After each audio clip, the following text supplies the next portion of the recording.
السلام عليكم ورحمة الله وبركاته. إن الحمد لله نحمده ونستعينه ونستغفره ونعوذ بالله من شرور أنفسنا وسيئات أعمالنا. من يهده الله فلا مضل له ومن يضلل فلا هادي له. وأشهد أن لا إله إلا الله وحده لا شريك له وأشهد أن محمدا عبده ورسوله. أما بعد، فنبدأ بمتابعة القراءة في كتاب الأدب المفرد للإمام البخاري رحمه الله.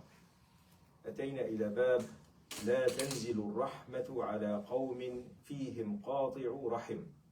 حدثنا عبيد الله بن موسى قال أخبرنا سليمان أبو إدام قال سمعت عبد الله بن أبي أوفى رضي الله عنه يقول عن النبي صلى الله عليه وسلم قال إن الرحمة لا تنزل على قوم فيهم قاطع رحم. Reading from the book of Adab, Etiquettes and Good Characters for Imam Bukhari, and started the subject about the importance of keeping the good relation, good ties with the kinship, with the parents and so on. This chapter today is a little bit scary. It tells you that Rahmah, the mercy of Allah, does not descend on people that among them there's somebody who had cut the ties of kinship. So a group of people, whether they're family, community, whatever, one of them is cutting the ties of kinship, all of them, Rahmah will not descend on them. So that needs a little bit of explanation. لا تزر وازرة وزر أخرى. Usually, everybody is responsible for their own sin. Nobody will be held accountable for the sin of somebody else. That means this group of people have done something that they're responsible. That is, they encourage the person to cut the ties of the kinship, or they had the ability to stop him and they didn't, or they approved it. So one way or another, they're involved in that sin. So even if they themselves did not commit that sin, but they were complicit in it. They approved it, they kept silent about it, even in their hearts they didn't find anything wrong. And we're talking about cutting the ties of kinship without a valid Islamic reason for it. So somebody just being mean and bad person, and everybody around him approve his way. Okay, let him be, he's free, he can do whatever he wants. So they're responsible for it. It's similar to a dead person. He'll be punished if his family after him will make a scene of crying and screaming and tearing off their clothes and the whole scene that used to be in Jahiliyyah when somebody is mourning to show that they really missed that person, they need to make a scene. And Rasulullah ﷺ said this is haram, this is prohibited. And he said the dead person will be punished by the action of his family. And the ulama said if he told them to do that, or he knew their habit to do it and he didn't stop them, or kind of expected that from them. So the same thing here will apply. If a group of people, they have somebody cutting the ties of the kinship, and they approved it one way or another, either directly or indirectly, they'll be responsible. So not only that person, the rahmah, the mercy of Allah will not descend on him, even the whole group. Wallahu a'lam. باب إثم قاطع الرحم.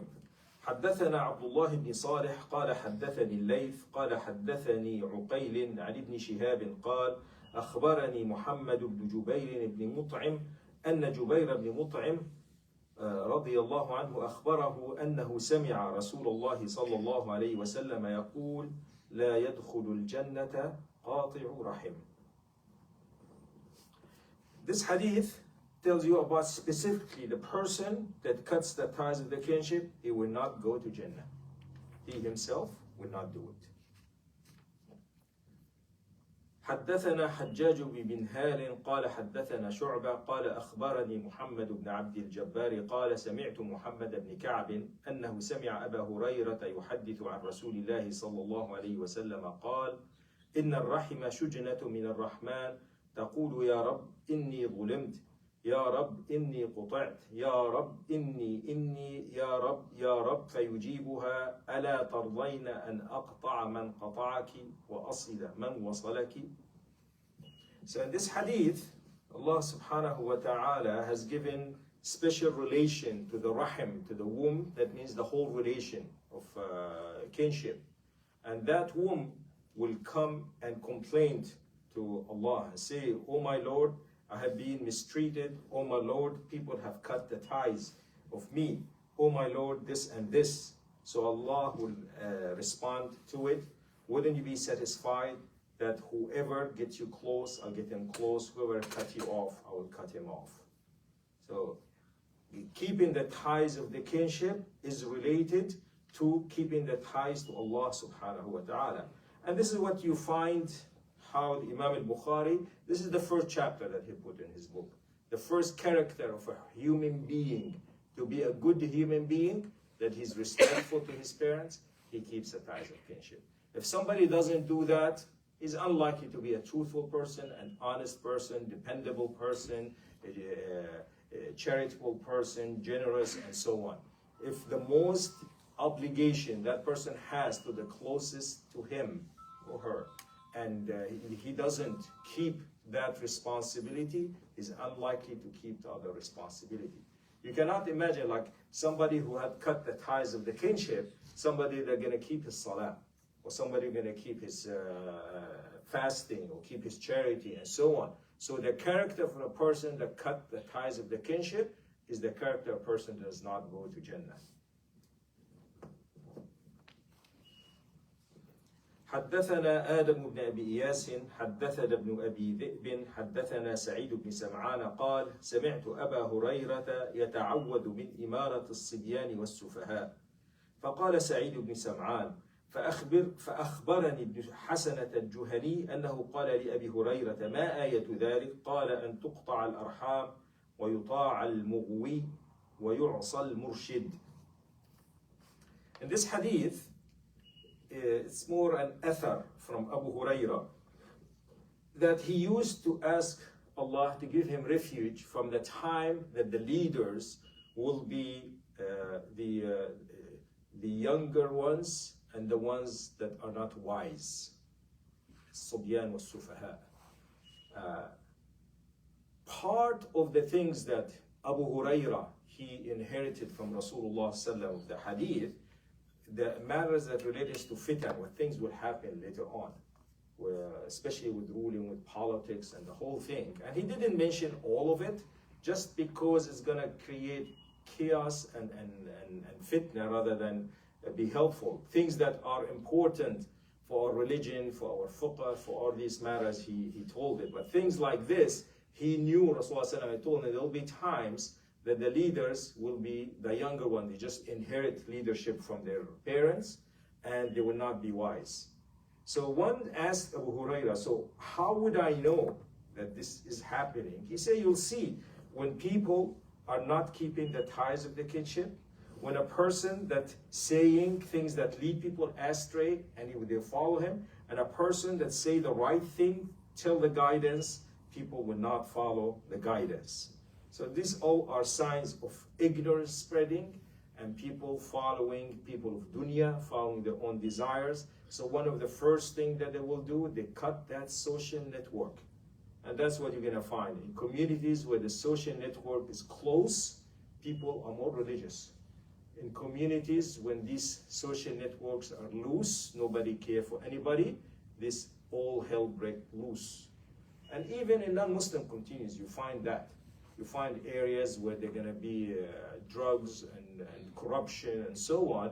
Usually you're not going to find it in close-knit communities. You see people move to big cities where nobody cares about them, and they find people of their alike, and they open clubs of people of their kind, and they practice whatever something that is haram inside of Allah. They practice it together, away from their families and social network that tell them, oh, this is appropriate or this is not appropriate. So inshallah we'll stop here in this matter. Yeah. What about a person that they leave the city or the environment they're in because they feel like they're not able to practice their deen as well in this city? But let's say they have a group of friends or they have people of like mind, like you said, and they go to a certain place and they establish markaz or a masjid. Is that like, would that be considered like kind of cultish, or is that's fine what they're doing? So it depends what you do in this situation. Yes, it is encouraged for Muslims that are trying to be pious to be together in an area, whether it is a neighborhood, a city, a country, where they can practice the religion together. What makes a thing a cult is what they're calling for is not mainstream Islam, and it's secretive. So usually these are the two things that you can identify that this is a cult. They don't really spell out their beliefs, and they're very suspicious, paranoid of anybody joining them, and it's not mainstream Islam. Well, this is cult. But it is encouraged for people to move from an area where they cannot practice their religion to another area where they can practice their religion. إن الذين توفاهم الملائكة ظالمي أنفسهم قالوا فيما كنتم قالوا كنا مستضعفين في الأرض قالوا ألم تكن أرض الله واسعة فتهاجروا فيها. In the day of judgment, Allah will hold accountable those who stayed in areas that oppressed them and prevent them from practicing their religion. And they say, why weren't you practicing religion? Why are you worshiping false idols, doing all kind of sins? They say, we were weak. We had no strength. They say, couldn't you just move on to another place? The land of Allah is vast. You can find a place where you can practice the religion. Now those who cannot, well, they cannot. But most people, if they really want something, they can manage. They can leave that land. It's like what happened with the Moros, the Muslims that were in Andalusia, in the nowadays Spain. So after the Muslims lost Cordoba and the rest of the kingdoms in Andalusia, the Moros were oppressed by the Catholic Church, the Spanish Inquisition, and they forced them to become Catholic. So by persecution, by killing, by torture, by so on. So the ulama told them, whoever can move from that land, he should move from that land. And those who couldn't, they allowed them, okay, if they force you to practice things in public, you practice it, but in secret you hate it and you teach your children Islam and so on. But this was so persistent that nowadays there's nobody left from the descendant of the Muslims, of what they call them the Moros, that originally in Spain that's a Muslim. You don't find them. They just persecuted all of them and either killed them, kicked them out, or they became Catholic. And you find the Spanish government trying to recompensate the Jews that were victim of the Spanish Inquisition, because Andalusia being the only part of Europe that was ruled by Muslims, there's tolerance. They allowed whoever you have faith, you can practice your faith. So all the Jews were persecuted in Europe. The only refuge for them was in Andalusia. So they came to the Muslims under the protection of Muslims. So when the Catholics came, they persecuted the Muslims and the Jews. The Jews fled to Morocco, and they fled to the Levant and to Turkey. The Muslims, the ones who were able to flee to North Africa did that. The rest of them vanished. The Spanish government recently said any Jew that can establish familial ties to Spain, they will be given Spanish citizenship, but not the Moros. Not the Muslims that were kicked out of the land that they lived in for 800 years. So, being double standards. So anyhow, a person should practice their religion to the best of their ability, be in a place as much as possible they can practice it. If they live in a bad neighborhood, they move to another neighborhood, a different city, a different country, whatever it takes from them to be able to be safe and practice their religion. And there's no one set rule. Everybody know their own situation. Nowadays, it's like, where are you going to be going if you want to practice religion? Where is a safe Muslim country where Islamic laws are applied 100%? You hardly can find it. But everybody know their situation. Some people can still do it. But wherever you are, you try your best. اتق الله حيثما كنت. This is the advice that Rasulullah ﷺ gave to Mu'adh when he sent him to Yemen. He said, have piety and fear Allah wherever you are. So the land belongs to Allah subhanahu wa ta'ala. The rules of Allah apply everywhere, every time, till the end of times. So inshallah, we'll be continuing reading about the fiqh of Siyam. Small comment. Yeah. We have almost 48 Muslim countries. I think no place in Muslim countries. America is better than any Muslim country to practice our religion. In certain aspects. So yes, they give you, like, we can assemble here, we can do our teaching and so on, but the social pressure on our children is the danger, where if you are a good person, you don't smoke, you don't drink, you don't party, you don't have girlfriends and so on, you look an odd person. So the pressure on our children to follow the stream, driving them a lot to be lost. In Muslim countries, despite of all the ills and so on, a good person that's praying and fasting and charitable, a woman that wears her hijab and so on, people still respect it. Even if they themselves are not doing it, they still say, oh, this is a respectable woman, this is a respectable man, he's a man of God, he fears Allah, he's committed and so on. So they still respect them. So that's the difference. Islam is the origin, all the changes happening are add-ons. In non-Muslim countries, being a Muslim is difficult. For adults, it might be a little bit easier, especially for male adults, where they don't stand out. You come and pray your prayer, you do everything, and people cannot tell if you are a Muslim or not. For women, it's very difficult. The minute they wear their hijab, they become a target. And children in the schools, they're expected to participate in Christmas and Valentine and to go to proms and dance and swim and the whole thing. It's a lot of pressure. So in certain ways, yes, but wherever you are, you can make the best out of it. If your intentions are good, your efforts are good, Allah subhanahu wa ta'ala will support you. There are people living in Mecca who are committing sins. There are people living in Medina, next to the grave of Rasulullah sallallahu alaihi wasallam, and the ilm is there, and masajid are there, are committing sins. So the land does not make any person holy. It's their beliefs and actions what does that.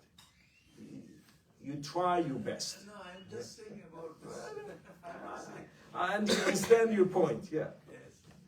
Because I hear a lot of people say, oh, here is better than Muslim countries. In certain aspects, you cannot say in general. You have more difficulty for Muslim children to practice Islam, not because the law doesn't allow it, it's the pressure of the society.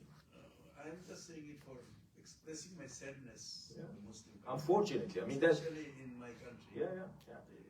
People cannot pray even sometimes. Unfortunately, yeah. Very sad.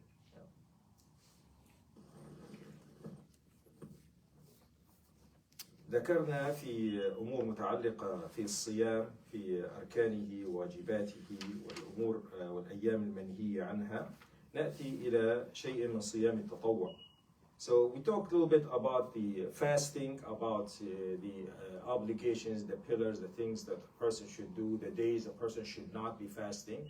We're talking about the days that are optional, we call صيام التطوع, the voluntary fasting. الاثنين والخميس عن أبي قتادة رضي الله عنه أن رسول الله صلى الله عليه وسلم سئل عن صوم يوم الاثنين قال ذلك يوم ولدت فيه ويوم بعثت أو أنزل علي فيه. وفي حديث أبي هريرة تعرض الأعمال يوم الاثنين والخميس فأحب أن يعرض عملي وأنا صائم. So the first days that Rasulullah kept doing frequently is Monday and Thursday. And he was asked about it. He said, these are the days that the deeds of a person will be presented to Allah subhanahu wa ta'ala. I would like my deed to be presented while I'm fasting. And Monday specifically, he said, this is the day I was born in. This is the day where revelation was sent to me on Monday.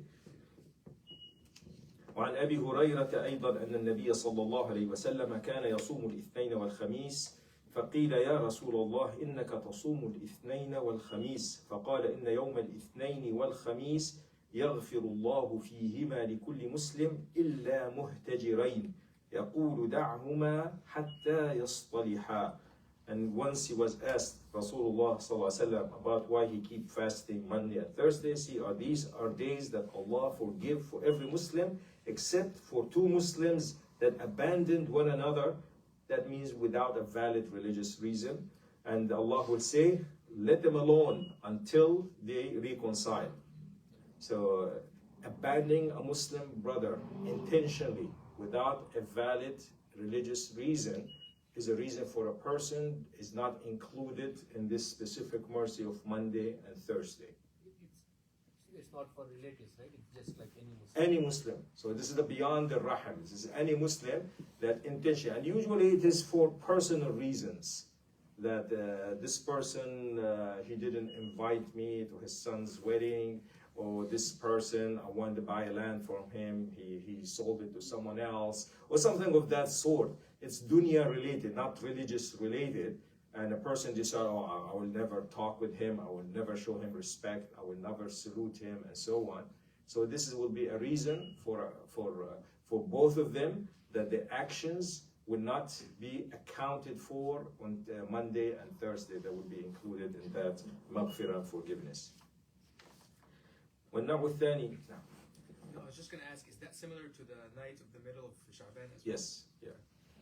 And the night of Sha'ban, middle of Sha'ban, when Allah subhanahu wa ta'ala will forgive all Muslims except for those who are mutashahideen. The same thing, they have a quarrel one another without the just reason, and they don't talk to one another.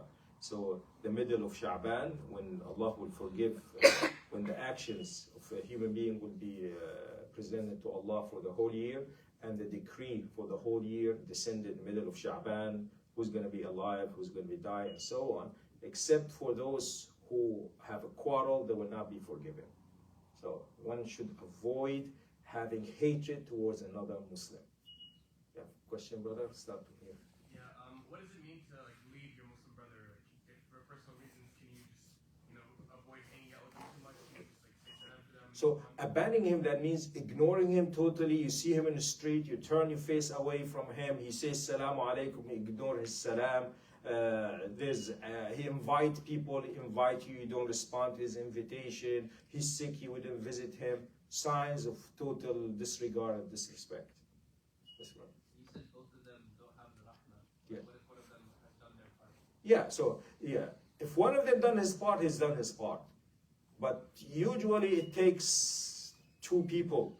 So we have the hadith, لا يحل لمسلم أن يهجر أخاه فوق ثلاث. يلتقيان فيعرض هذا ويعرض هذا وخيرهما الذي يبدأ بالسلام. That it's not allowed for a Muslim to abandon or turn away from a Muslim brother for more than 3 days. When they meet, they will have, each one will try to turn away, but the best among them is the one who starts the salam. So it doesn't mean that if there's somebody you don't like him on a personal level, he's loud, he's pushy, he's nosy, so on, you don't cut him totally. You don't have to have him as a bestie. You don't have to invite him every time and talk to him. But at least the bare minimum. See him, say Salaam alaikum, brother. If you hear that he's sick, you can visit him for the sickness. You can do it. You can make dua for him. But it's the hatred that is not supposed to be there. Personal like or dislike, this is a human nature. But it shouldn't reach the point where you totally cut him off, treat him as an enemy. Some of the Tasawwuf use the hadith where the Prophet said, I was born on a Monday, so I fast, as an excuse to celebrate Mawlid. So how can you refute the... Yeah, he was born on Monday, he didn't celebrate it, none of us Sahaba celebrated, none of the Tabi'een or Tabi'een, none of the ulama has done that. If it was good, they would have done it. Yes, he was born Monday, so... yeah. So the same thing, the day that he has Hijrah, the day that he has Isra, the day of any day that we know it was a good day. The celebration, is it from Allah subhanahu wa ta'ala? Rasulullah would tell us, the Sahaba will practice it, we learn it from them. Somebody to come hundreds of years later and innovate it, this is how innovations start. So, and this is prohibited. Allah. What are considered like valid reasons for like cutting?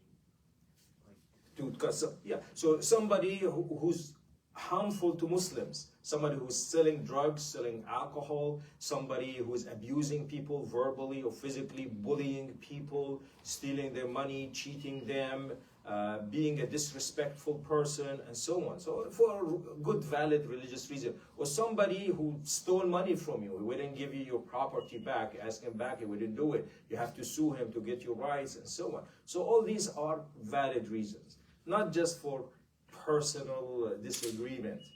I want to be in the board, he wants to be in the board, people voted him instead of me, now I'm going to hate him the rest of my life, he's going to be my enemy. No, it shouldn't be like this.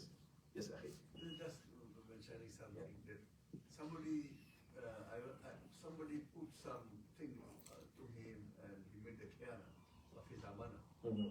So instead of cutting or saying anything, he just remained silent, not saying anything, nothing else. Earlier he used to talk, he used to like this thing.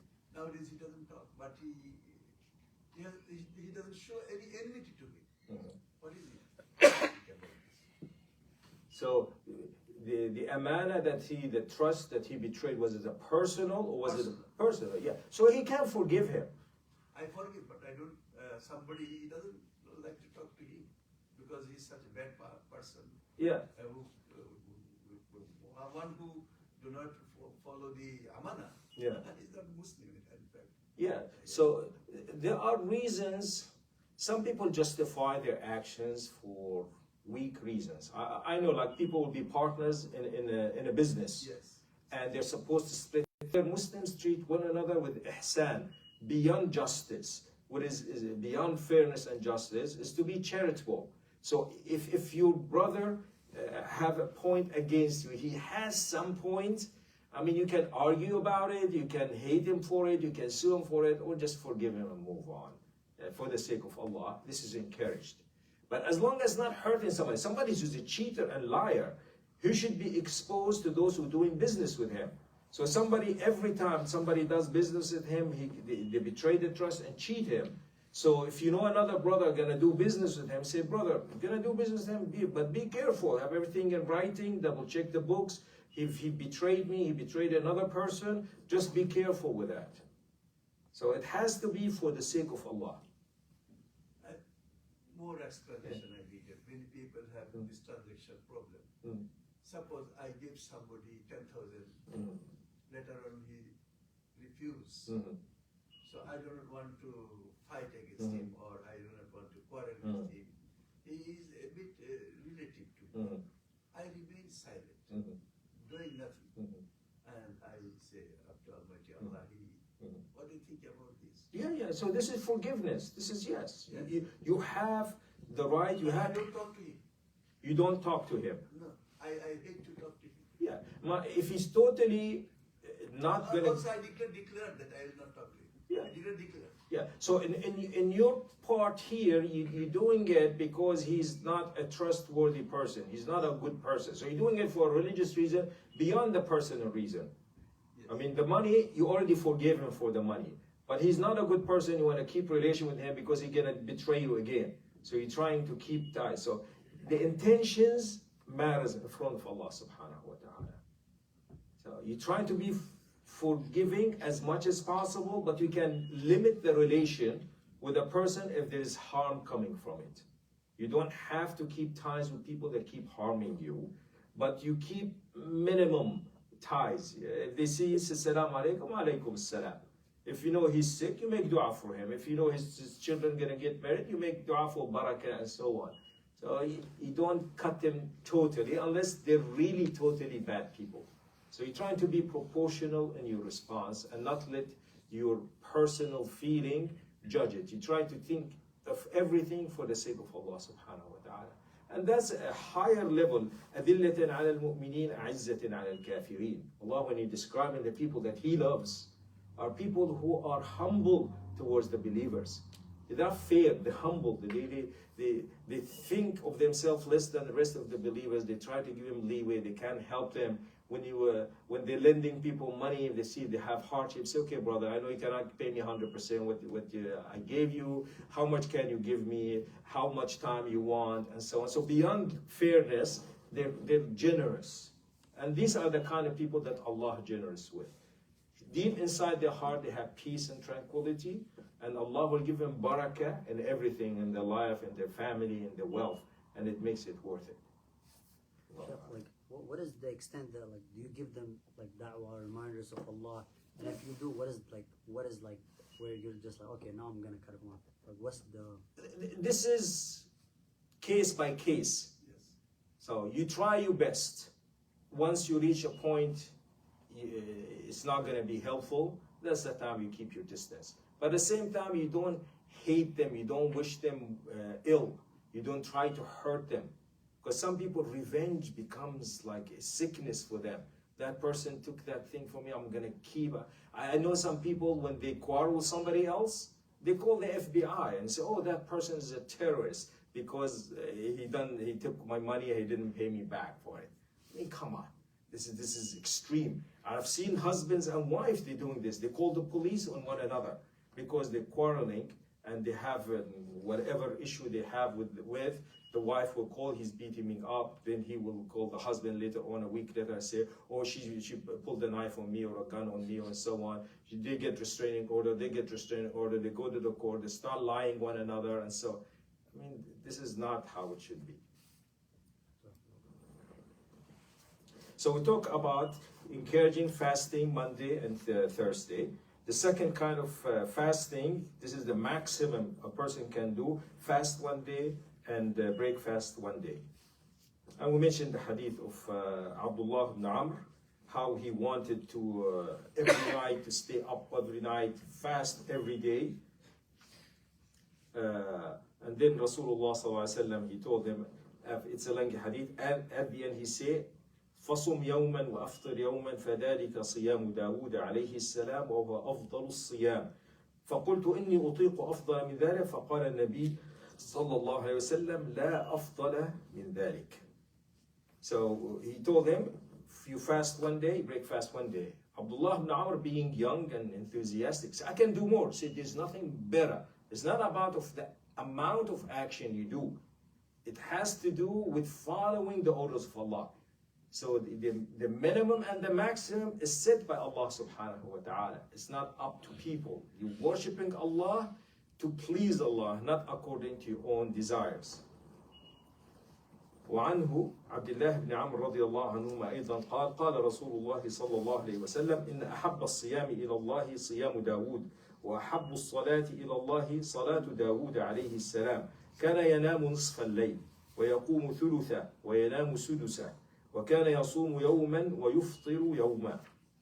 In the hadith narrated by Imam Bukhari and Muslim, Rasulullah sallallahu alaihi wasallam, he described that the best kind of fasting, option of fasting beloved to Allah is the one Dawood alayhi salam, David alayhi salam used to do. He would fast one day, break fast one day. And when he pray at night, he'll sleep half of the night, he'll pray 1/3, and he sleep the other 1/6 of the night. So at least you need to get half a night of rest plus 1/6 of a night of rest. But later on you were sad. What is that? Later on you were sad for not listening there. أيضا عن عبد الله بن عمرو وصم من الشهر 3 أيام فإن الحسنة بعشر أمثالها وذلك مثل صيام الدهر. وعن أبي ذر رضي الله عنه قال قال رسول الله صلى الله عليه وسلم إذا صمت من الشهر 3 فصم 13 و14 و15 فأنزل الله تصديق ذلك في كتابه من جاء بالحسنة فله 10 أمثالها فاليوم ب10 أيام.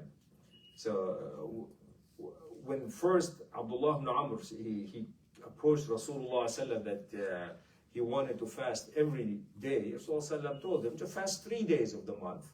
Hasana is 10 times, 3 days is 30 days. So if every month you fast 3 days, you fasted the whole day. And then he said, if you're going to commit to certain days, the best thing are the middle, 13, 14, 15, lunar month. And Allah has revealed the ayah in Quran that translates the meaning, whoever does something good, he'll be rewarded 10 times. So 1 day of fasting equal 10 times. وقال ابن خزيمة في صحيحه باب استحباب صيام هذه الأيام الثلاثة من كل شهر أيام البيض منها، ثم ذكر هذا الحديث وحديث أبي ذر. وقال باب إباحة صوم هذه الأيام الثلاثة من كل شهر أول الشهر مبادرة يصومها خوف أن لا يدرك المرء صومها أيام البيض. ثم روى بإسناده أن رسول الله صلى الله عليه وسلم أنه كان يصوم 3 أيام من غرة كل شهر ويكون من صومه يوم الجمعة. So either you commit to these 3 days, or the other narration that Rasulullah صلى الله عليه وسلم will start the month fasting 3 days, that one of them will be Friday, in case he got busy, got sick, whatever, he couldn't fast these 3 days. So there are different options. These are all optional. Try to commit yourself to at least 3 minimum days.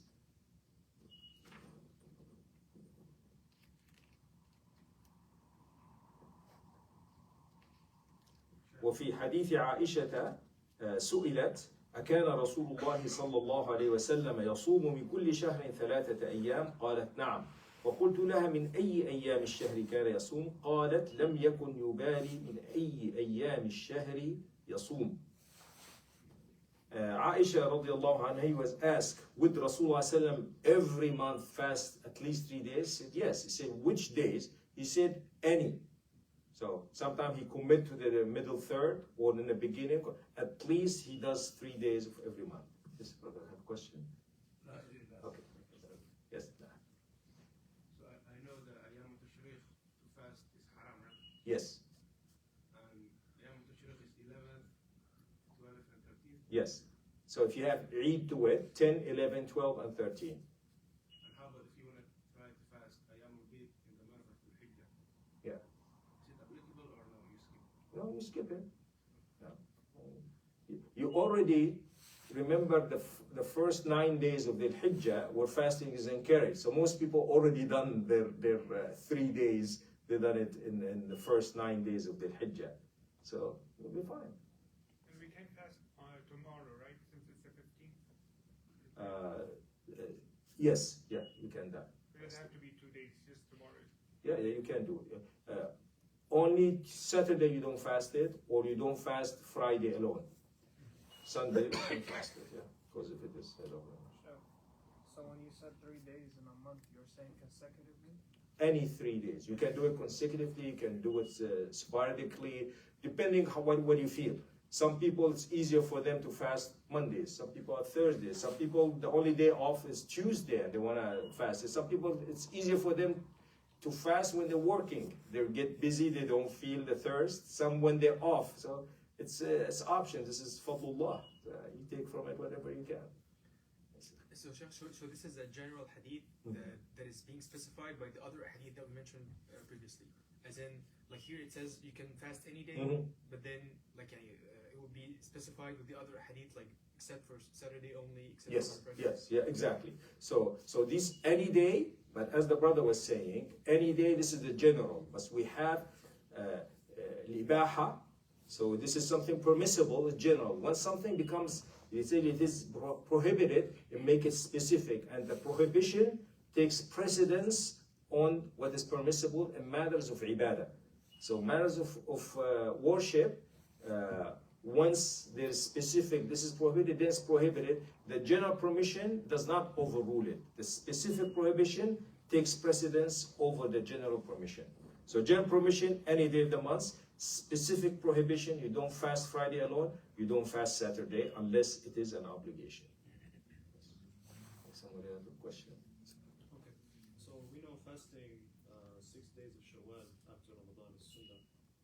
Say you missed a day in Ramadan that you need to make up.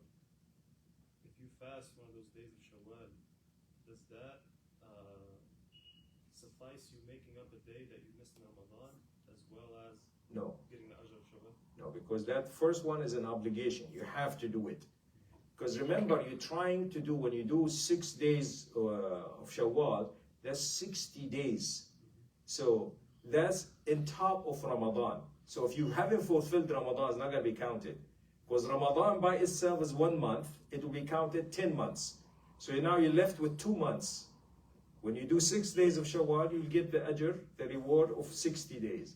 But if one of them is making up for Ramadan, then you actually fasted 5 days on top of Ramadan. So that has to be different. So we cannot have two niyat. In this particular matter.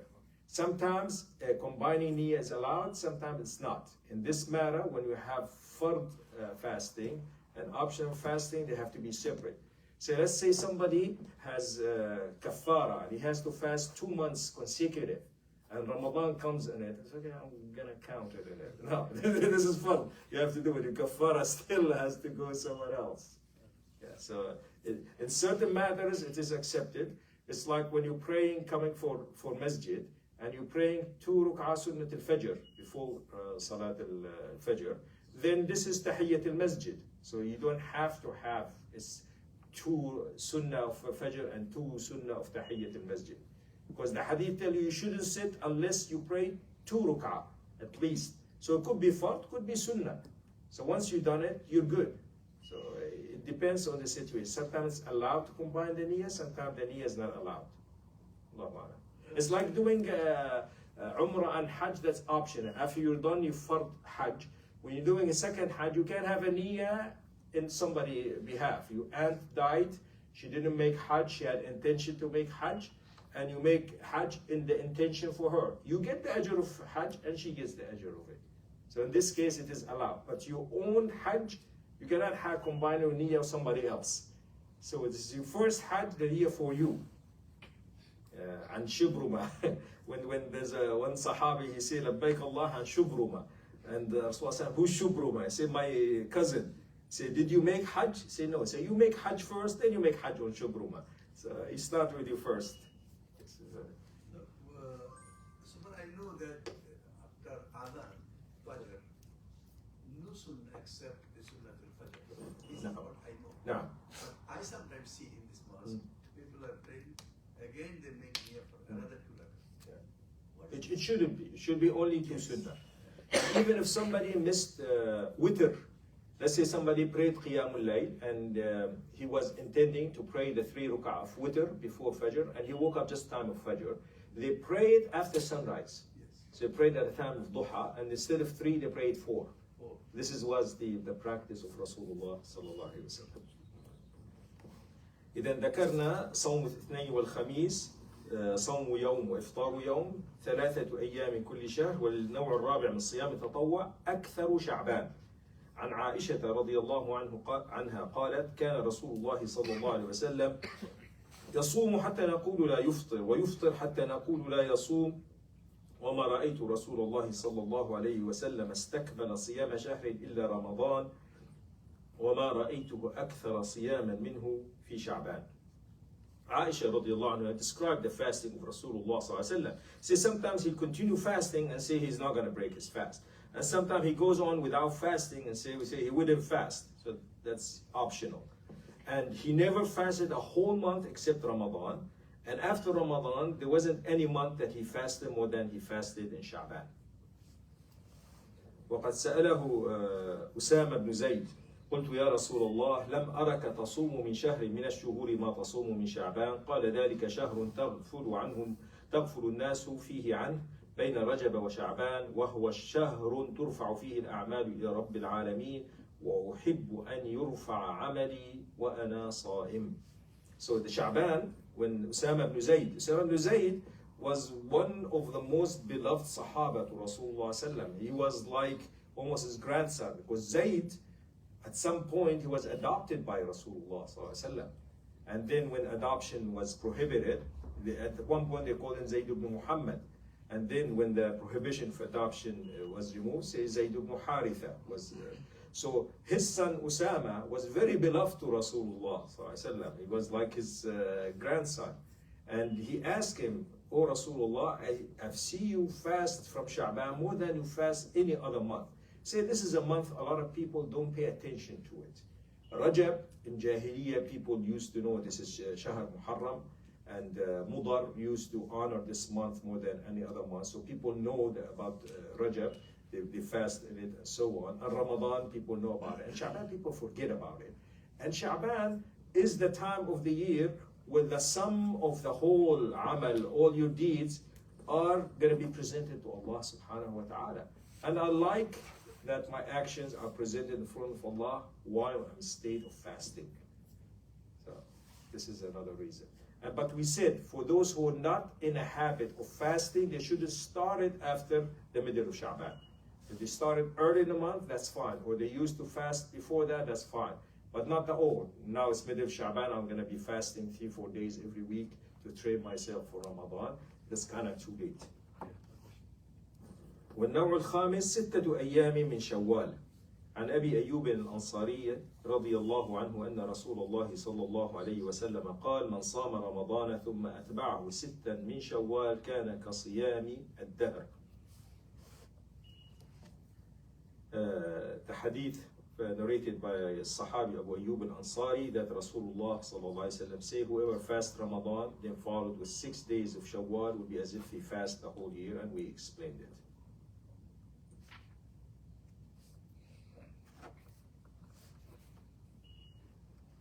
Some people say atba'ahu, so that means right away. So after Eid, you start right away 6 days. And Allah Ta'ala will say atba'ahu just means in a month. It doesn't have to be right away. And I know some people are very strictlers to it. You see the breakfast on Eid, and right away they will be fasting. The common practice, a lot of people for 3 days they celebrate Eid. So there will be feasts and invitations and so on. And say, no, I cannot, I'm fasting. I mean, this is optional. It's a social gathering where you're seeing your aunts, your cousins, and so on. That I think that take precedence over Siyam al-Tatawwa, that you can do it any time of the month. In the hadith mentioned about that the month of Sha'ban is a month people neglect because between Rajab and between Ramadan. Can we extract like the idea that worshipping Allah subhanahu wa ta'ala at a time people are neglectful is the ajr is more? More rewarded, yes. So any time that people, when worship is less practice, either because people are forgetting or because of hardship or difficulty, then the reward is higher. It's the same thing when somebody goes into souk, when he goes to a market to buy and sell, and he remembers Allah and says the dhikr, he'll be rewarded so many times. Because a lot of people, by then, all they think about is buying and selling and making money and so on. So the more you remember Allah at times where people forget or it's hard for them to practice, the higher the reward it is. 9 ذي الحجة عن هنيدة بن خالد عن امرأته عن بعض أزواج النبي صلى الله عليه وسلم قالت: كان رسول الله صلى الله عليه وسلم يصوم 9 ذي الحجة ويوم عاشوراء و3 أيام من كل شهر أول 2 من الشهر وخميسين. And the hadith narrated by Abu Dawood and Nasa'i that one of the Sahaba, Hunayda ibn Khalid, he narrates from his wife that she heard one of the wives of Rasulullah ﷺ describing him that he used to fast the 9 days of the Hijjah, the day of Ashura, the 10th day of Muharram, and 3 days of every month. The first 2 Mondays, the first Monday, and another 2 Thursdays. So here, this hadith, there are 2 unknown people in it. Hunayda, we know him as a Sahabi. His wife is not known, and which wife of Rasulullah is not known, but still it's hadith sahih. Because the Sahabi, his wife is Sahabiyya. As Sahaba kulluhum, men and women, are trustworthy in general, so she's trustworthy. And the wife of Rasulullah, trustworthy wherever she is. So we don't need to know them. So this is a sanad muttasil. That Rasulullah, he kept the fasting of 9 days of the Hijjah. Now that conflicts with Hadith Aisha, where she said, I've never seen him fasting the 10 days of the Hijjah. So that means he probably didn't keep it all the time. Where Aisha didn't see it, another wife saw it. And he probably would not fast Saturday. So it might be the day of Aisha, it was a Saturday where she didn't see it, and the other wife saw him fasting. So it is encouraged. Some of the ulama say you can't fast Saturday in it because there is a certain exception from it. Wallahu alam, I see it as part of the prohibition of Saturday. that it shouldn't be fasted anything outside an obligation. Yes.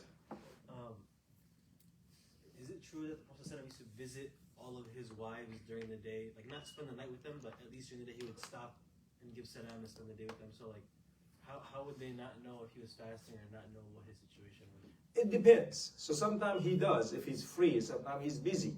They have the habit, all of them, to gather in the house, whoever her night is. And they usually have dinner there. Usually after Salat al-Isha, they'll chat, they leave, and he stay wherever her night is. So not always they will know it. But I looked at this hadith and with conflict of Aisha, I haven't seen any alim saying that you shouldn't fast 9 days of Dhul Hijjah. The Sharh of Al-Nasa'i and Abu Dawood and so on, all of them, the ulama say it's highly encouraged to fast 9 days of Dhul Hijjah. Now, so going back to that, like fasting of Saturday, okay, you mentioned earlier on that the best of fasting is fasting of Dawood. yeah, 1 day on, 1 day off. So meaning every other Saturday. Yeah, then you skip it. No, what I mean is if he was doing every 1 day another Yeah. day, he must have been fasting every other Saturday. Yeah, he could, but at the same time, you can keep it by skipping Saturday. Let's say he fasted Thursday. He's skipping Friday. He's supposed to fast Saturday, but Saturday is already. He skip it and then he fast Sunday. What I'm trying to get at is it simple to fast on Saturday? Today Yeah. was Ayamul Day. Yes. So somebody who used So this is a matter of ijtihad, because we have the two ahadith, both of them are sahih. Now, the hadith of prohibition of Saturday, some ulama, they mention that they weakened it, but the majority of ulama hadith say that it is authentic. So from the narration standpoint, I consider them both equal, where it can be fasted with Friday, or can be fasted apart a day on or day on, or part of Ashura, or the Hijjah, or the 9 days of the Hijjah. So this is one opinion. The other opinion, the hadith say you never fast Saturday except in an obligation. And all of these are not considered obligations. So ijtihad, which one takes precedence? If we take the general rules, the prohibition take precedence over permission, then Saturday should not be fasted other than an obligation. And we said obligation, Ramadan, kafara, qada, or nadr. So these are the things that are obligation. Other than that, it's not. So that's where the ulama, you have find one ulama doing this, one ulama, and we're talking about big ulama, trustworthy ulama who follow Ahlul Sunnah wal Jama'ah. So that's where a matter of ijtihad. So there is no sin in doing yeah, so if you trust the ulama who tell you it's okay to fast Saturday, you're doing it for the sake of Allah, inshallah you can do it. I don't tell you this prohibited. Me personally, I don't do it. I'm following. I say I'd rather stay on the safe side. Say don't fast. I'm not gonna fast it. But you're not gonna force people to follow opinion. Even if your own wife, she wants to follow the other opinion, you cannot tell her you can't, because this is ijtihad in this matter.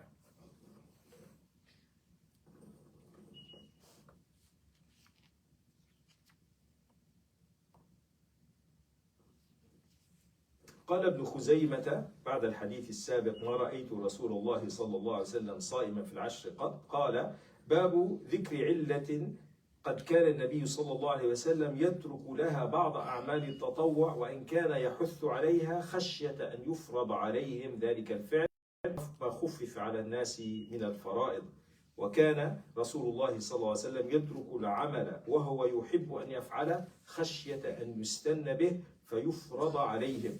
هذا مسنود إلى عائشة. So the ulama said that Rasulullah sallallahu alaihi wasallam sometimes he likes somebody, he encourages it, but he doesn't frequently do it, so doesn't become an obligation, fard on people. And this is what Aisha said. Rasulullah sallallahu alaihi wasallam, he used to leave some deeds, although he loved it, fearing that people will follow him until it becomes an obligation on everybody to do it.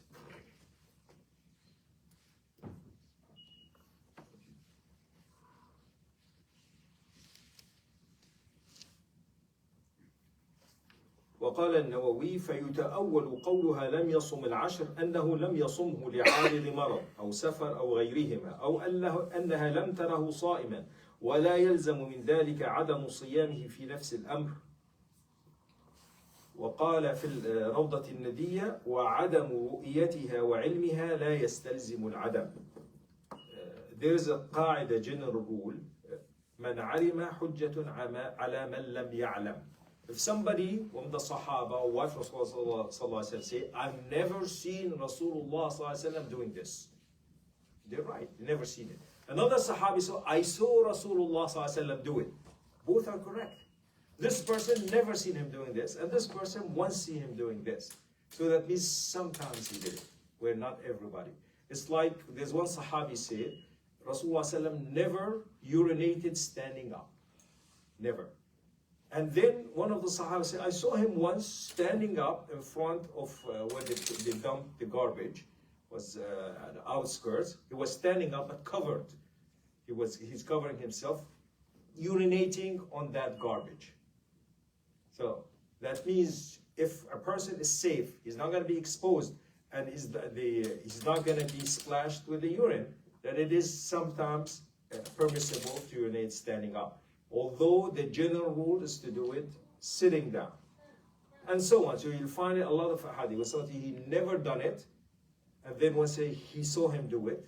Both are correct. But man alima hujjatun ala man lam ya'lam, who have seen and know something, then he's considered an evidence on others who say, I never seen it, I don't know it. So is this also, would this apply to the hadith of if you're praying and like a black dog or a pregnant woman pass over, would the same apply? Yeah, so like the hadith where one of the Sahaba was narrating that Rasulullah said nothing cuts the prayer except if a mature woman comes in front of you, or a donkey, or a black dog. Aisha, she was hearing that. He said, you make us women like donkeys and black dogs? No, I would be in front of Rasulullah when he's praying at night, and the room is so small, her feet in front of him. When he makes sujood, he touches her feet, she pulls her feet away, he makes sujood, then he lifts off, then she stretches her legs. So in her mind, what she's seen the action of Rasulullah make the other narration impossible. But both are correct. The hadith is not talking about your wife having part of her like a foot or a hand in front of you. Talking about the woman moving in front of you, close to the area where you make your sujood. You're not talking about her passing in front of you 10 yards, 20 yards, whatever. It's passing in front where your sujood is. So, cuts it. But the action that's Rasulullah in this, so two separate things. So Aisha, she said, I've never heard him saying that. It never happened in front of her, so that she heard it, or Rasulullah had a position when she went in front of him, and then he had to stop the prayer. Because even if it doesn't cut the prayer, it's prohibited for a Muslim to cut in front of somebody who's praying. So whether it breaks the salah or not, this is the disagreement on. So another human being, whether it's young or old, male or female, you should stop them from crossing in front of you. But if it happened to be a female that's a mature female, she cuts in front of you, your salah is cut. You have to start all over again. So this is the difference. And in Jama'ah, the sutra of Imam, sutra al-Ma'mumin. So if you're praying in Jama'ah, as long as the Imam has his sutra in front of him, he's praying to a qibla, to a wall, to a pillar or something, it doesn't matter what happens to the rest of the people, because the Imam is the one that needs the protection, that nobody cuts in front of him. Some ulama say in Al-Haram, in Masjid Al-Haram, it's permissible because it's so crowded. Permissible only if you have to. But I think a lot of people, I've seen it, they wouldn't care. They have all the room, they can go, you'll be praying, you'll be finding the closest pillar, you're trying to get close to it, they can go anywhere, and they still cut in front of you. And you stop him and say, oh, this is Masjid Haram, why are you stopping me? It's permissible. Person, only if it's so crowded, that's the only way you can cross in front of somebody like that. But not, okay, it's permissible, I can do it anywhere, in any shape. Sure. Yeah. Somebody is praying there. What about one passing there? Yeah, that's what we're saying. So it has to be the distance where you usually make your sujood. Yes. Because there is a hadith that you fight against him. Yeah, yeah. So because it has to be arm reach. You're not going to leave your salah and run somebody 10 feet away from you to fight him while you cross him. And it's the responsibility of the praying person to make sure they're praying next to a barrier. So whether it's a column or a wall. You see somebody sometimes praying next to the entrance of the masjid. They have no hurma here because you have to come to the masjid. They're not going to stop you from coming to the masjid. And you see some people, like in Salatul Jumu'ah, you're supposed to pray 2 rak'ah before you sit down, listen to the imam, and they'll be praying next to the door. And what will happen to the people coming? So they have to wait for them until they finish? No, in this case, you come in front of them, it's their responsibility. They're the one who put themselves in that situation. Wallahu a'lam. يوم عرفة لغير الحاج. Fasting the day of Arafah is highly encouraged as long as a person not doing Hajj. For people doing Hajj, they shouldn't be fasting. And we know about it, that it's an expiation for the year before and the year to come. ومن المستحبات أكثر شهر الله المحرم وتأكيد صوم عاشوراء ويوما قبلها أو يوما بعدها. And also highly encouraged Shahr al-Muharram, this is the first day of the lunar Islamic year, that you fast as much as you can of that month, especially the 10th day. And it's better to combine it with the day before it or the day after it. It was an obligation to fast it before Ramadan was an obligation. After Ramadan was an obligation, then it becomes encouraged.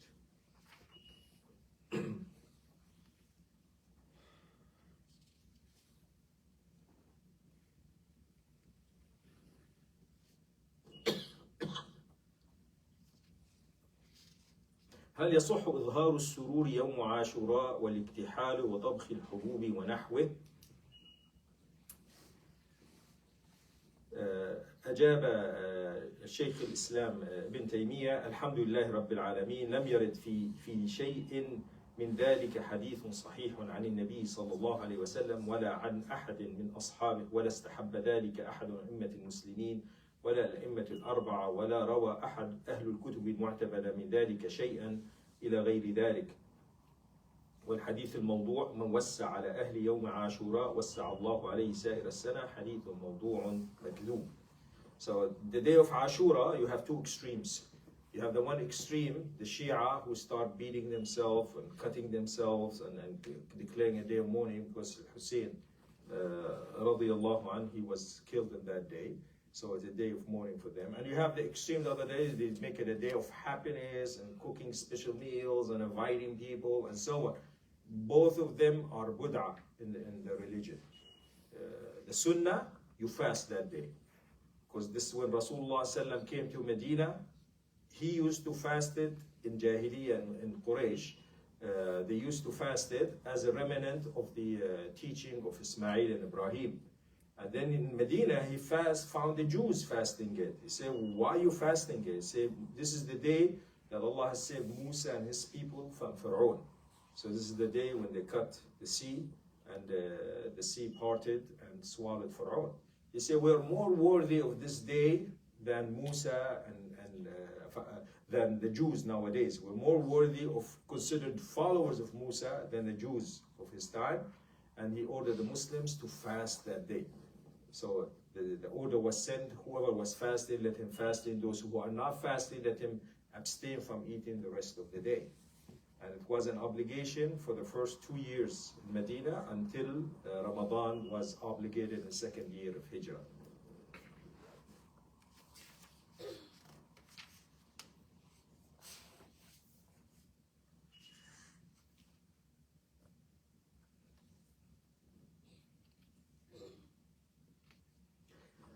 فائدة: قد يضعف العبد عن الصوم في الصيف. إذا كان من أهل البلاد الحارة فليغتنم الصوم في الشتاء، فإن رسول الله صلى الله عليه وسلم قال: الصوم في الشتاء الغنيمة الباردة. So one of the blessing coming from Allah for optional fasting, that people might find it hard to fast in the long hot days of summer. So they might be able to do it better in the shorter, cooler days of winter. That's fine. Rasulullah ﷺ described fasting in winter as if it's a cool booty of war. So as if you got some benefits without fighting. So take advantage of it. Some people, long days, hot summer, difficult jobs, they might not be able. We're not talking about Ramadan, we're talking about optional prayers.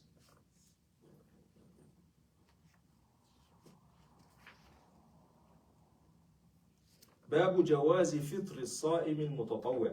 عن عائشة أم المؤمنين رضي الله عنها قالت: دخل علي النبي صلى الله عليه وسلم ذات يوم فقال: هل عندكم شيء؟ فقلنا لا. قال: فإني صائم. ثم أتانا يوما آخر فقلنا: يا رسول الله أهدي لنا حيس. الحيس تمر مخلوط بسمن وأقط. فقال: أرينيه فلقد أصبحت صائما فأكل. So Aisha radiallahu anha once, she said, Rasulullah sallam woke up one day, asked him, do you have anything to eat today? He said, no. So I'm going to fast that day. Another day he came and asked, do you have anything to eat? Say yes. We've been presented with something sweet to make it out of dates and some flour and some butter and so on. He said, okay, I'm going to eat from it. So he broke his fasting. So that means when it comes to optional fasting, you can break it and you don't have to make up for it. If somebody invites you, you don't feel like it, you have something difficult to do, feeling tired, whatever, you just have to cut it. You don't have to make it up. It also gives the permission that one can start the niyyah before eating anything, maybe at 9 o'clock, 8 o'clock. Yeah, it has to be before noon. Yes. Yeah, so somebody might not have put the niyyah before. And then he woke up and he went, what is today? He said, Monday. Oh, I usually fast Monday. I'm going to fast. Oh, today is 15th day of Sha'ban or what other day. I'm going to fast it. Yeah, he can make the niyyah later on. In fard, the niyyah has to be from the night before or the whole month. But for sunnah, for tatawwa, it can be any time until noon time.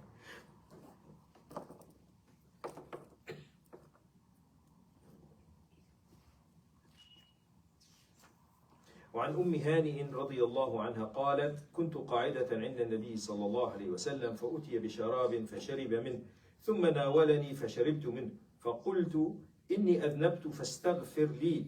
قال: وماذا؟ قال: كنت صائمة فأفطرت. قال: أمن قضاء كنت تقضينه؟ قالت: لا. قال: فلا يضرك. وفي رواية: فلا يضرك إن كان تطوعا. وفي رواية: الصائم المتطوع أمير نفسه إن شاء صام وإن شاء أفطر.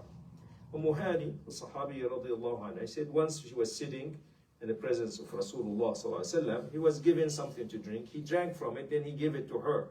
She drank from it, then she said, oh, I've sinned, ask Allah for forgiveness for me. He said, what is that? He said, I was fasting and I broke my fasting. He said, is this a recompensation type of fasting? This is qada? He said, no. He said, then it doesn't hurt you. As long as it's voluntarily, you consider, you control yourself. If you wish, you can complete it. If you wish, you can stop it.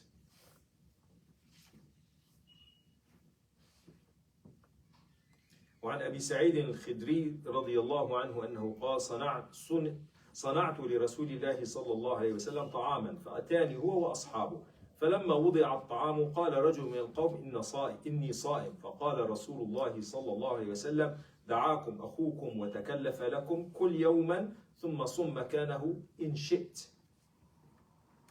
Abu Sa'id al-Khidri, he said once he made food, invited Rasulullah sallallahu alaihi wasallam and the companions. They came to eat except one man. He said, I'm fasting. Rasulullah sallallahu alaihi wasallam told him, your brother took the trouble of making the food, inviting you. Eat from it. And if you want, you can compensate another day. But it's up to him. He doesn't even have to compensate for another day. It's better to respond to his brother that has invited him.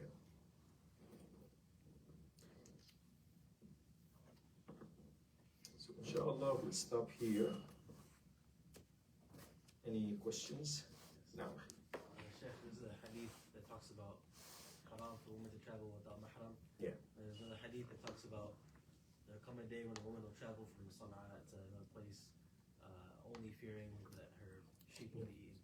So, how do we understand it? Yeah. So one describing a religious matter, a woman should not travel without a muhram, first degree male relative with her. The other one describing a situation. Doesn't mean it's permissible, but it will reach a point that people will be so safe that a woman can travel in that area in Yemen that's notoriously was dangerous to travel alone, and she will only fear that there would be a wolf coming and attacking her sheep. So one is giving, one taking prohibition, one describing a situation. It's like when Rasulullah said there will be time, there will be people who will drink alcohol and give it a different name. Does mean drinking alcohol under a different name is permissible? No, it's describing a situation when people were describing about people, the leaders, how they're dealing with their leaders, how the leaders. It doesn't say that it's permissible. It's saying describing a fact. Following up on that question, so what if a woman does not have a mahram who is alive? Would that limit her travels only to necessities? Yes. Yeah.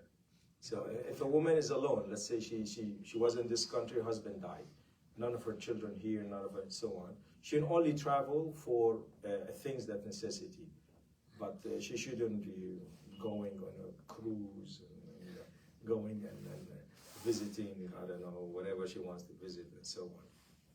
So one should follow the orders, prohibition to the best of their ability, and if they have to break it, it has to be for a good reason, that in front of Allah said, yes, I was obligated. It's like a woman, if she doesn't have muhram, how about she wants to make hajj? Then, man istata'a ilayhi sabila. She would not be considered man istata'a ilayhi sabila if she doesn't have muhram. It's the same thing, she doesn't have money, she doesn't have a passport, she doesn't have this. One of the conditions for the hajj is not fulfilled. So that means Allah knows her intention, she'll be rewarded for the hajj even if she couldn't physically do it. Allah, it's better to stick to the rules that Allah has put than loosen it up until you don't know where to stop. You find a lot of ulama now, they're telling you, oh, if a woman going with a campaign, with good people, she can travel alone, that's fine.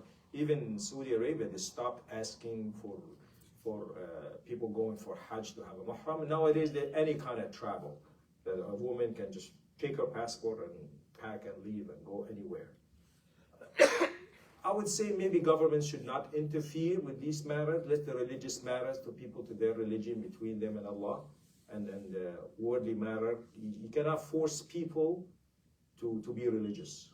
So you cannot force people to pray 5 times a day. There were sometimes in Saudi Arabia, a time of prayer, you have mutawwa, there, salah, you have to stop your car and go to the masjid. The market have to shut down.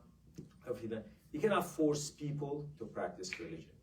You encourage it. Those who want to pray, they pray. Those who don't, you even force them to do it, they're not going to pray. They're going to curse you and hate you and so on. لا إكراه في الدين.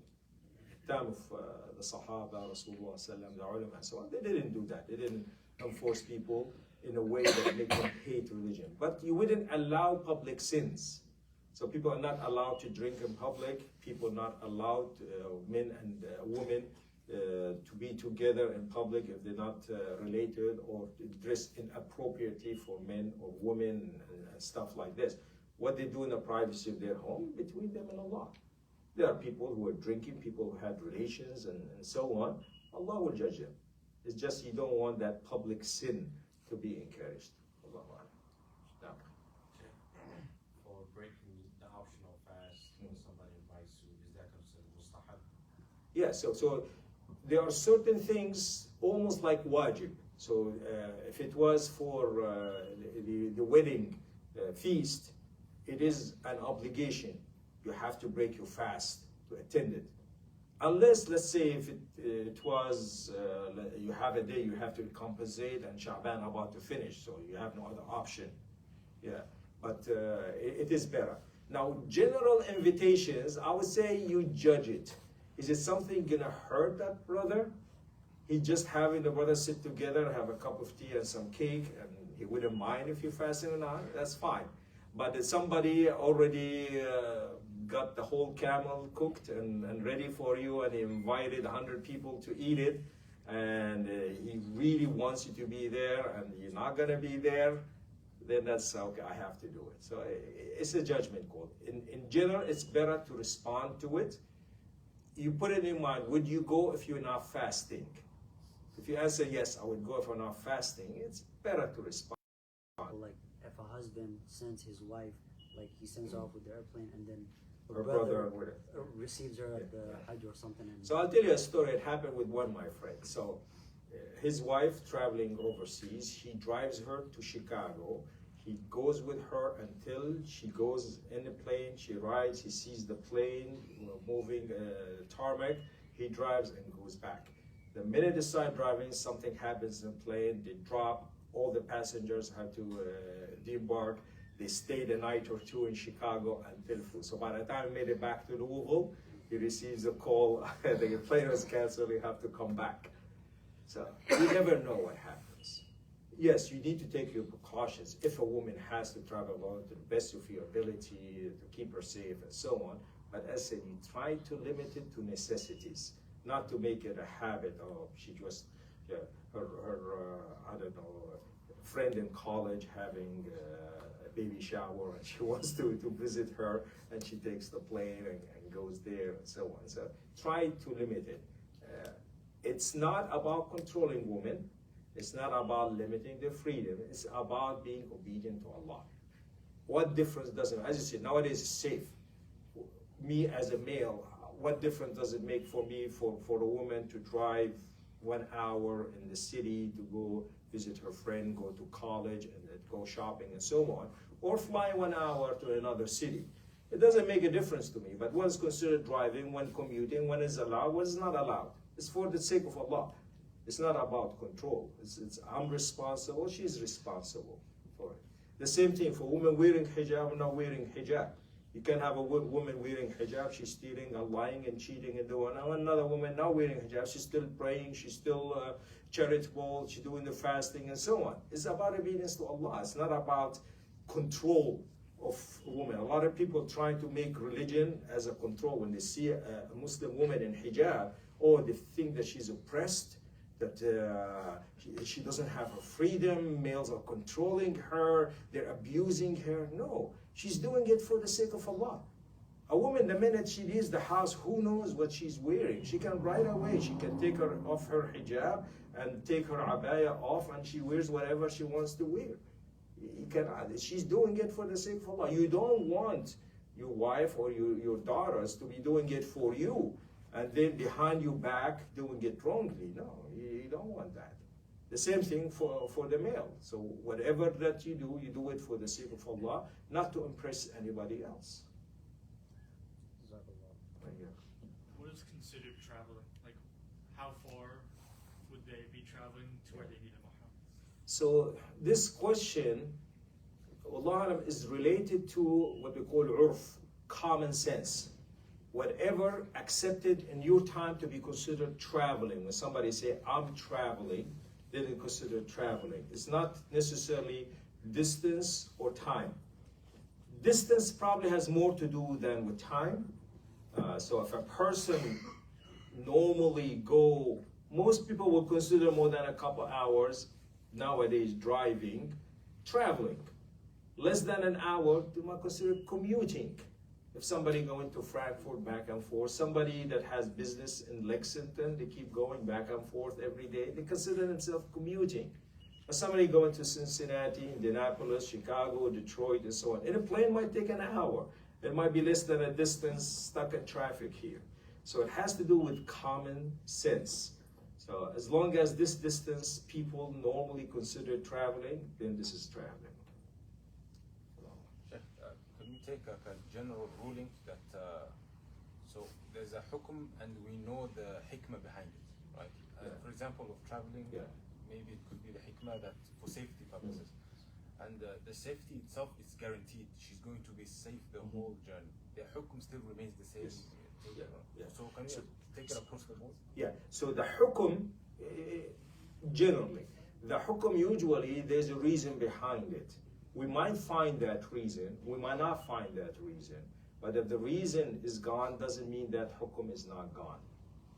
So, like, even if the woman is 100% safe, she's with a group of women, all of them black belt jiu-jitsu, they all have machine guns, and they're very safe. Her 14-year-old son, skinny, nerdy guy, still a muhram. These 30 jiu-jitsu, armed to the teeth girls are not muhram. This is religious matter. It's not about. But then common sense comes into it, where sometimes a woman going from one door to another door in a bad neighborhood when there's shooting and kidnapping happening, they say it's not safe for her to go. So you need to combine both of them. Sometimes the illah, the reason, the hikmah, wisdom behind a ruling helps you in modifying it, but generally the hukum itself is by itself a purpose. It's considered ibadah. It's like, why you pray 5 times a day? Well, people used to wake up at the crack of dawn, they would work until noontime, they would rest. So you pray early when you wake up, you pray before you rest, you sleep a little bit. When you wake up in the afternoon, it's cooler, you pray Asr. Then you come to the masjid, pray Maghrib, nighttime, Isha, pray Isha, you sleep. Well, nowadays people, their schedule is different. Should I change my prayer? No, this is how Allah said it. So you might be in a country where you might be fasting 4 hours, you might be in a country fasting 16 or 20 hours. Oh, the Sahaba used to fast it, I'm going to make it at their time rather than time. No, this is ibadah. So if you think of every order from Allah being as ibadah, using the logistic justification helps you in matters that are similar, not specific. As we said, like praying in a plane. It wasn't anything known to the Sahaba. Nobody flew in a plane. So what do you do flying in a plane? So the closest to it is praying in a ship when they landed, when people going in the sea. So, okay, say this is an airship, this is a sea ship. You follow the same way. Matters of intoxicants, having hashish or heroin or meth and stuff like this. It wasn't known at the time of the Sahaba. They only knew alcohol. But anything that intoxicate and cloud the mind is considered an intoxicant. It's prohibited. So you try to keep the rulings for specific matters as is, whether you knew the logic behind it. Use the logic to extrapolate to new matters or for a good, valid reason, and the only people who can make it are well-established ulama. So it shouldn't be regular people like us and everybody saying, oh, I think should be allowed. This is a long time ago, now we should do it. Somebody read a couple pages of Quran, read 3 pages from Sahih al-Bukhari, and now he's mufti and making his own ijtihad and so on. The ulama that spend their time studying it, and everybody know they have the right tools to make that ijtihad, they are the ones who should be making that ijtihad. Allah. Yes. I'm saying that frequently I travel at 6 o'clock by plane, but I have to pray Maghrib or Isha. If I pray in this mosque, I pray full. Yes. But when I enter the finish the checkpoint, I pray Qasr? No, Allah Alam, you're still in town. But some people says the airport when you cross checkpoint you have gone. That place is without passport, without valid visa. One can. Allah, it has to do more with the physical location. Are you still in town? Some airports are outside the town. Yeah, you left town. But like Louisville, it's still in town. You still have a lot of urban areas around it. I wouldn't consider the airport. The minute I do the checkpoints, and I've got my bags, I got my boarding ticket, and so on, I consider myself already musafir.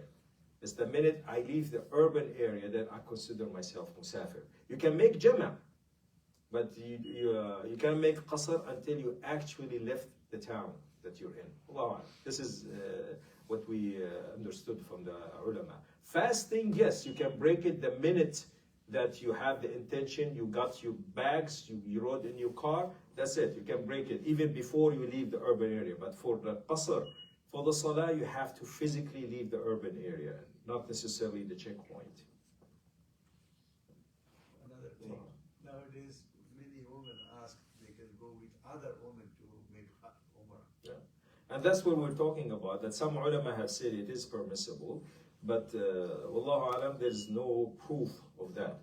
The hadith is general. لا يحل لامرأة تؤمن بالله واليوم الآخر أن تسافر من غير ذي محرم. It's not permissible for a woman who believes in Allah and hereafter to travel without muhram. Muhram means a first degree male relative that reached the age of puberty. This is a muhram. So that's why we say that a 13 or 14-year-old boy considered a muhram. It could be her nephew, it could be her son, her grandson, and so on. And the age doesn't matter. She could be a grandma, an 80-year-old. She still needs a muhram. She could be a 14-year-old girl. She needs a muhram. Of course, when you're making the darura and so on, then you try to limit the damage as much as possible. An older lady getting sicker where she has to go back home, nobody to take her, you might think, okay, I might be less worried about her than a 15 or 16-year-old girl, never traveled alone, doesn't know what to do, and she's going to go through some rough areas, land in certain countries where things, laws are not followed and so on. This is a little bit different. So as long as you can fear Allah, you do it to the best of your ability. I know sometimes people are making exceptions. Try make these exceptions to the minimum rather than making a general rule and open it up for everything.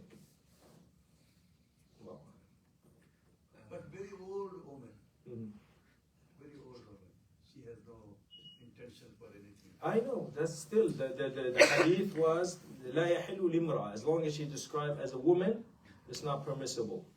It's different from the hijab, the full jilbab. والقواعد من النساء اللاتي لا يرجون نكاحا فلا جناح عليهن أن يضعن ثيابهن غير متبرجات لزينة وأن يستعففن خير لهن. For an older woman that is not the age of marriage anymore, she's not required to wear the black jilbab on top of her clothes as long as she's not wearing seductive clothes. But to be decent, still wearing it is better for her. So that means for an older lady, if she happened to go to the market or somebody bring her food to her house and so, yeah. For Umrah, it shouldn't be. It shouldn't be that a woman travels. As I said, if she doesn't have muhram, there's no obligation for her to make Hajj or Umrah. I was going to ask a question related to Anwar's question. So it's about the method, about how the scholars extract the wisdom or the rulings from the hadith. So for example, in this hadith, we mentioned that regardless of whether there's safety or no safety, we will abide by the ruling of the hadith.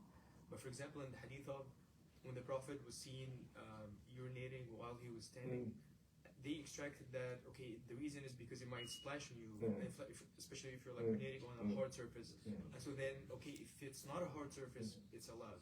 So in that hadith, they kind of use the reasoning behind the words of the hadith instead of the words of the hadith itself. So when do the scholars go like so this is the technical aspect of expertise. So if we have only one hadith, one should not ever urinate standing. That's it. Whether it is splashing, no splash, should not. But then when you have two situations that happening, then you can extrapolate and say, why is this, why is not that? And then you can make the logic of it. And this is the expertise of the ulama when it comes to it. So even like in ilm al-hadith, they tell you the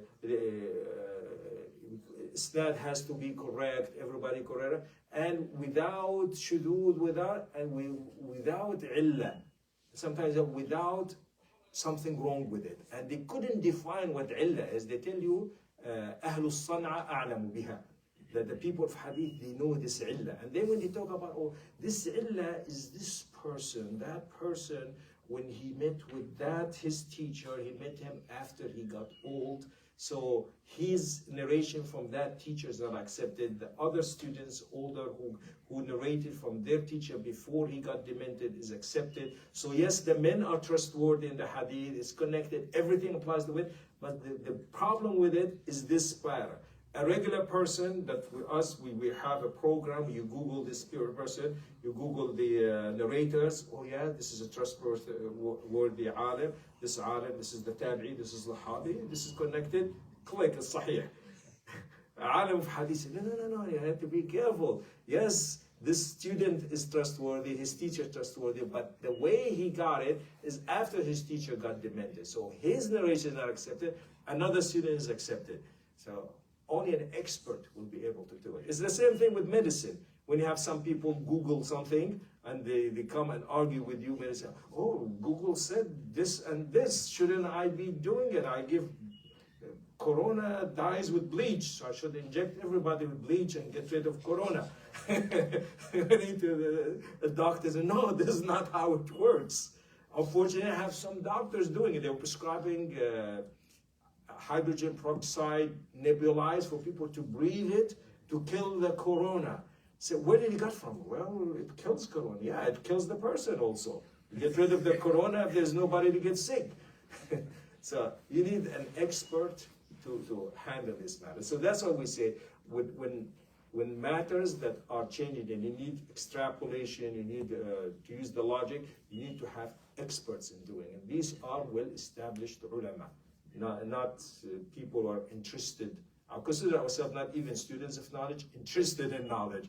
Because student of knowledge has to go through specifics. It's the same way if you're not considered a student of engineering if you didn't get to college of engineering. You might be interested, you read a few books, you know a little bit about how to build a rocket to go to the moon and about the orbit and difficulty of it, so on. But you cannot call yourself an expert in it. You need to have your degree, your PhD, and went through programs. Yeah, now you're an expert. Yes.